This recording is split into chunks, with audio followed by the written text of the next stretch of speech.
You ask Tiger to solve. This deals with linear equations with one unknown. The final result is h equals 8. Let's solve it step by step. Group all constants on the right side of the equation. Add 26 to both sides. Simplify the arithmetic.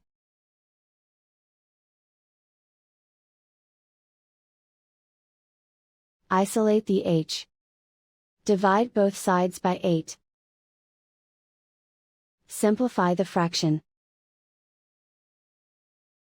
Find the greatest common factor of the numerator and denominator. Factor out and cancel the greatest common factor. And so the final result is h equals 8.